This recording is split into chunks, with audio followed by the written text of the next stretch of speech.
This is the most shocking cheating story ever. How did one man seduce 400 married women to sleep with him and record the acts on camera? What did he tell them? What kind of man is he, and what kind of power does he possess? Subscribe to this channel and stay with us as we reveal to you the most shocking true-life cheating story ever. One man dared to play a dangerous game in the corridors of power, where deals are sealed and secrets are buried. Baltasar Nganga, a high-ranking official in Equatorial Guinea, was living a double life, one of prestige by day and scandalous betrayal by night. But when the truth came out, it shocked a nation and broke the powerful. This is the story of a man who thought he was untouchable until he wasn't.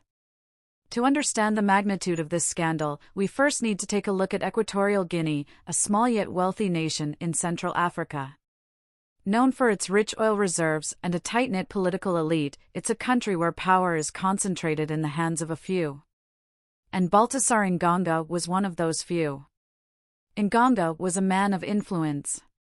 As the Director General of the National Financial Investigation Agency, he wielded significant power over the country's financial sector.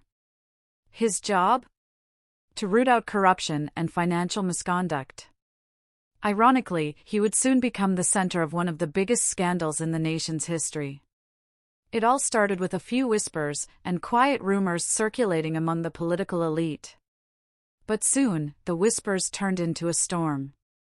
News outlets across Africa and beyond reported the same shocking story. Baltasar Nganga had been caught in a web of deceit, with explicit videos surfacing that implicated him in affairs with multiple married women, many of whom were the wives of his colleagues. What makes this story even more unbelievable is where it took place. The scandalous encounters didn't happen in the shadows, they occurred right in his office, with national symbols like the country's flag often visible in the background. Nganga seemed untouchable, as if his position could shield him from the consequences of his actions. But he was about to learn that even the most powerful can fall. The story takes a shocking turn when it's revealed that Baltasar Nganga wasn't just engaging in these sex affairs, he was recording them. Using cameras with consent from the women, he captured explicit videos of his encounters with married women, many of whom were wives of high-ranking government officials. These recordings were made with consent. It was no longer just about infidelity, it was about the abuse of power and the reckless disregard for privacy. In a stunning display of arrogance, some of these videos showed the flag of Equatorial Guinea visible in the background. Nganga filmed some of these encounters right in his office, a place where national business was conducted, having sex with married colleagues. This blatant disregard for professional boundaries revealed the extent of his audacity. It wasn't just about his actions, it was about mocking the very symbols of the nation he was meant to serve. The women involved were not just ordinary citizens, they were the wives of influential figures, ministers, government employees, and businessmen. This wasn't just an affair, it was a betrayal on multiple levels. These women, tied to powerful men, were drawn into a scandal that exposed the fragility of their private lives and the weakness of their marriages. The sense of betrayal was clear, sending shockwaves through the elite circles of Equatorial Guinea. As details of the scandal leaked, the political tension increased. The government buildings, once places of control and order, became arenas of whispered conversations and speculations. Ministers whose wives were implicated faced humiliation, and the scandal threatened to destabilize the already fragile political offices. It wasn't just about one man's actions, it was about the ripple effects that spread across the entire ruling class. With the existence of these sex tapes, a new fear emerged: blackmail. The recordings could easily be used as leverage, putting influential figures in compromising positions. While there is no direct evidence of Nganga blackmailing anyone, the very potential for it raised serious concerns. Could these tapes have been used to manipulate decisions, secure favors, or silence dissent? It was a question that loomed large, casting a shadow over every interaction. The relationships Nganga had with these women were not on equal footing. He was a powerful government official, and many of these women were linked to his subordinates or other officials. This created a dangerous power imbalance.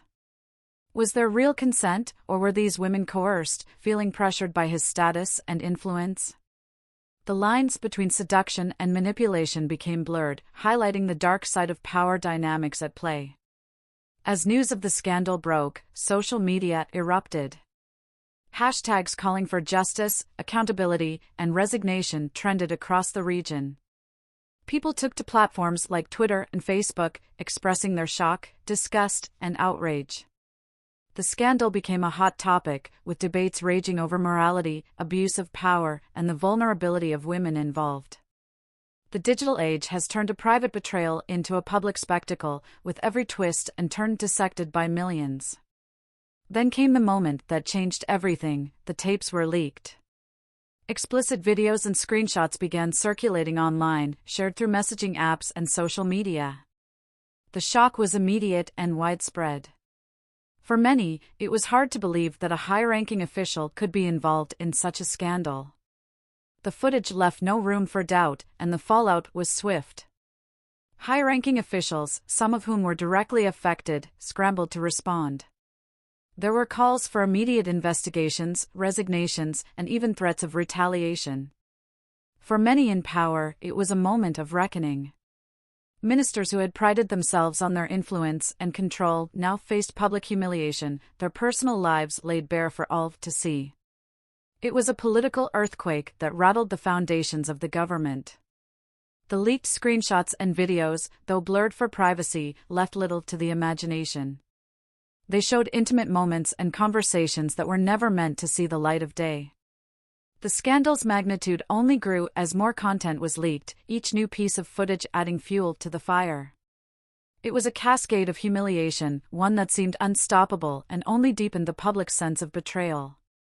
Baltasar Nganga, once untouchable and feared in his position, found himself at the center of a high-profile investigation. The scandal, already a storm in political circles, now caught the attention of law enforcement. Under immense pressure from both the public and political rivals, authorities acted swiftly. In a dramatic scene, Nganga was arrested at his office, a place where he had previously wielded immense power. With handcuffs locking his wrists, the image of a fallen official being escorted by the police became the symbol of a powerful man brought low by his actions. The arrest marked just the beginning of Nganga's legal troubles. He was swiftly taken to court, where the charges against him were laid bare. The courtroom buzzed with anticipation as prosecutors listed a series of accusations, including corruption, gross misconduct, and abuse of power. The evidence was damning: recordings, testimonies, and detailed reports that painted a picture of a man who had overstepped every ethical boundary. Nganga, now a defendant, sat silently as the charges were read out, his fate hanging in the balance. His defense team, however, argued that the case was politically motivated, an attempt by rivals to destroy his reputation. The stage was set for a heated legal battle. As the legal proceedings unfolded, the government released an official statement to address the growing controversy. The statement acknowledged the seriousness of the allegations and reiterated the country's commitment to maintaining ethical standards within public service. No individual, regardless of their rank or position, is above the law, the spokesperson declared. The administration pledged a thorough and unbiased investigation, aiming to reassure both the local and international communities that justice would be served. For many, this was a pivotal moment, a test of the government's resolve to address corruption within its ranks. Nganga's scandal was just one of many to have plagued Equatorial Guinea's political elite. The country had long struggled with a reputation for corruption, where high-ranking officials often exploited their positions for personal gain. From embezzlement cases involving millions of dollars to abuse of power by top executives, Nganga's case fits into a broader, troubling pattern.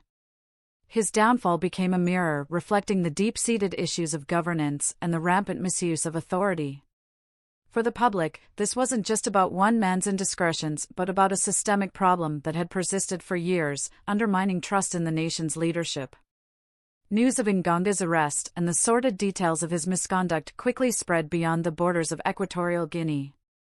Major international newspapers ran bold headlines, drawing attention to the unfolding drama.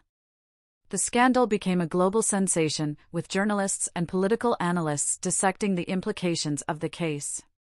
It brought renewed scrutiny to the country's political climate, a nation already under the spotlight for issues like human rights abuses and corruption. Nganga's actions not only tainted his legacy but also cast a long shadow over the country's image on the world stage, sparking debates about governance, accountability, and the rule of law in Equatorial Guinea. The case against Nganga wasn't just a legal matter, it was a glaring violation of the public ethics law, a set of guidelines meant to ensure that public officials act with integrity and in the best interests of the people. Nganga's behavior, exploiting his position to engage in illicit relationships and potentially blackmail influential figures, was a direct affront to these principles. It highlighted a severe breach of trust between the government and its citizens. For many, this scandal represented more than just the fall of one man, it was a stark reminder of the urgent need for reform and the enforcement of ethical standards within the highest levels of power. The nation watched closely as the trial progressed, hoping this case would set a precedent for greater accountability in the future. The scandal didn't just bring down Baltasar Nganga, it rippled through the lives of countless others, leaving a trail of broken families and shattered trust. At the center of this emotional storm were the wives and their husbands, caught in a web of deceit they never saw coming. For the women involved, the exposure of the secret recordings was a devastating revelation, stripping away their privacy and casting their most intimate moments into the public eye. The shockwaves of betrayal resonated deeply, affecting not just the individuals directly involved but entire families who had their lives upended overnight. For the women, the emotional impact was immense. These were not just casual encounters, many were married to influential figures, and their actions were now laid bare for everyone to see. The betrayal cut deep, exposing vulnerabilities and forcing them to confront painful truths about their relationships. Society's gaze turned harsh and unforgiving, with many women facing intense scrutiny and judgment. The emotional toll was palpable, anger, shame, and the crushing weight of societal expectations bore down on them, leaving scars that might never fully heal. As the news spread, marital tensions soared. Husbands, blindsided by the revelations, grappled with a mixture of shock, disbelief, and humiliation. Homes that were once filled with comfort and trust became battlegrounds for heated arguments and accusations. Many marriages faced an uncertain future, with partners questioning the foundation of their relationship. For some, the scandal became an unbridgeable divide, a betrayal too severe to overcome. The emotional strain was immense, with many couples forced into a painful confrontation with the truth, their lives forever altered by a scandal they never expected. The backlash wasn't confined to the key players alone, it spilled over onto the families, casting a harsh spotlight on anyone associated with the scandal. The public reaction was swift and brutal, with many taking to social media to voice their outrage. The wives, who were also victims of this betrayal, found themselves judged harshly by society. Accusations flew, blaming them for their involvement while ignoring the manipulation and coercion that might have played a role. For the husbands, the scandal brought an additional layer of humiliation as their private pain became a public spectacle and their reputations dragged into the mud along with Nganga's. The consequences of the scandal were profound and, for many, irreversible. Divorce papers were filed, and once strong relationships crumbled under the weight of betrayal. The scandal forced many couples to make difficult decisions about their future, with some opting for separation as the only viable path forward. For others, the road to reconciliation seemed almost impossible, marred by the deep wounds left by the revelations. The legal battles that followed were bitter and filled with accusations of infidelity, emotional abuse, and irreparable damage. The fallout from Baltasar Nganga's actions went far beyond political implications. It shattered families, destroyed trust, and left a lasting impact on the personal lives of everyone involved. The scandal surrounding Baltasar Nganga wasn't just a personal catastrophe, it sent shockwaves through the entire political system of Equatorial Guinea. In the days following the explosive revelations, the government took swift and decisive actions to mitigate the fallout.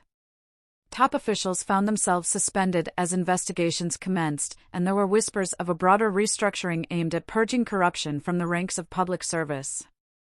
The immediate response was a clear signal from the authorities: they needed to restore the public's faith in the government, and fast.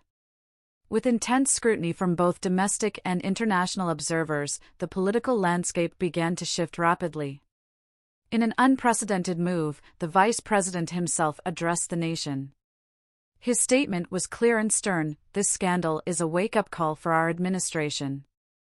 We will not tolerate unethical behavior in our public offices. It is time for a comprehensive crackdown on misconduct, no matter how high the position or influential the person." These words reverberated across the country, promising a new era of accountability. For many, it was a powerful message that the government was willing to take bold steps to clean up its image, but for others, it raised questions about how deeply rooted the corruption problem had become over the years. In response to the scandal, the government quickly moved to revise its ethical guidelines for public officials. The public ethics law, once considered a formality, suddenly became the focal point of national discussions. New amendments were proposed, aiming to tighten the rules and close the loopholes that had allowed misconduct to fester unchecked. A renewed emphasis was placed on transparency, accountability, and the moral conduct expected from those holding public office. Officials were reminded of their duties, and the public was assured that steps were being taken to prevent a similar scandal from ever occurring again. Despite the government's swift actions, the public was not satisfied. As the scandal dominated headlines, protests erupted in several cities, with citizens demanding stricter measures and real accountability. People took to the streets, holding signs and chanting for justice. The protests weren't just about Baltasar Ngonga, they were a culmination of years of frustration with systemic corruption and abuse of power by officials. For many, this scandal represented the tipping point, igniting a long-overdue conversation about the need for genuine reform. The calls for action were loud, clear, and impossible for the government to ignore, putting immense pressure on leaders to demonstrate their commitment to change. Thank you for making it to the end of this video. Like, subscribe and share your comments, and don't forget to click on the bell notification icon so you don't miss any of our new videos. Now back to the closing of this story. In the end, Baltasar Ngonga's story is a painful reminder of the dangers that lie in the abuse of power. Once an influential figure within the political sphere, his dramatic fall from grace has become a symbol of corruption and betrayal. Ngonga's actions, driven by greed and arrogance, left deep scars on his colleagues, his family, and the public. His career, once marked by ambition and success, now serves as a cautionary tale of how quickly the mighty can fall when they abandon ethics and abuse their position for personal gain. As the scandal unfolded and the legal battles began, Ngonga's once thriving career came to an abrupt end. The office that once represented his power and influence now stands empty, its occupant is gone, not just from the room, but from the annals of political history. His fall was swift, and the seat he once held has been left vacant, a stark reminder of the consequences that await those who misuse power. The damage to his reputation, both personally and professionally, is irreparable. For Ngonga, the cost of betrayal and corruption was the destruction of everything he had worked for. As the dust settles, one truth remains clear: the secrets we hide will eventually come to light. In Ngonga's case, it was the inevitable exposure of his actions that brought him down. This scandal, like so many before it, reveals the dangers of unchecked power and the inevitable consequence of betraying trust. It's a story of how lies, manipulation, and greed can only remain hidden for so long before the truth rises to the surface. No matter how powerful you are, the truth has a way of finding its way into the light. Now, we turn the question to you: what do you think? Can power corrupt without consequence, or is there always a reckoning? What does this story of Ngonga's rise and fall tell us about the structures that allow such abuse to happen? We'd love to hear your thoughts in the comments below. Is this a cautionary tale that resonates with the world we live in today? Let's talk about power, ethics, and the price of betrayal. If you found this story fascinating, don't forget to subscribe for more episodes of True Cheating Chronicles. We'll bring you more shocking stories of betrayal, deceit, and power. In our next episode, we dive into another story that will make you question the boundaries between ambition and morality. Subscribe to our channel True Cheating Chronicles and stay tuned. We reveal the most shocking cheating stories ever.